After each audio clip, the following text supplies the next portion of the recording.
we've got to look at where you're going to sleep. The room must be conducive to sleep. So it should really, no light coming in, as little as possible. No television, no radio, a whole lot of things you don't want. It should be cool, not too hot. And we often say in various talks that the 3 S's for a bedroom are sex, sleep and sickness. Nothing else. Everything else is outside of the room.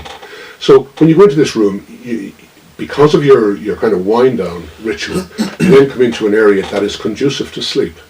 So the chances are you will go to sleep and you will sleep right through. Sleep hygiene is not about washing yourself.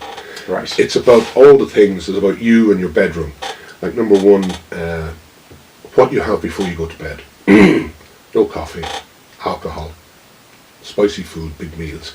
Not for a couple of hours before you go to bed. It is a good idea to turn the television off for half an hour before you go to bed. Read a book. Right. Do whatever. Listen to music. When you get to bed, if you find you can't get asleep after 20 minutes, it's time to get up. Counting sheep doesn't work. It's time to get up, make a cup of tea, read a book, go back to bed. Don't watch the television. It is very much important to have a regular wake-up time, as distinct from a regular go-to-bed time. Right. Because that gets your cycle in.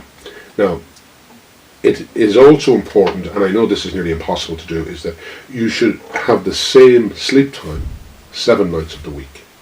Now, we all know that doesn't happen, but you should try for it. You're saying, Okay, right. because I mean, on a Friday night after work, you're going to go for a drink, you're going to Yeah. look at the pictures, you're going to go on a date, whatever you're going to do. It's used to great effect, even as a torture method. Like I hate to say it, But it is, yeah. it'll kill you quicker than food deprivation. Well, as they used to say, Amnesty International once published that if you were to be sent to Guantanamo Bay, you can look forward to the first 36 hours without sleep. You will be kept awake for 36 hours. Now, I can tell you, if you don't go without sleep, if you go without sleep for 36 hours, you could put anything in front of you. You'll admit to mass murder, you'll admit to anything, just to get sleep. Yeah. But that is one of the primary forms of torture. And Amnesty International have it, it's in the Geneva Convention, that deprivation of sleep it's a form of torture. Yeah, it's a basic human right. Yeah. I think it'd be important maybe to say that if we were to look back at the late 1800s, the 1900s, say up to 1930, 1940, people typically lived in houses that weren't properly insulated, so quite cold. They wore coats, they wore underwear, all that, heavy underwear and whatever.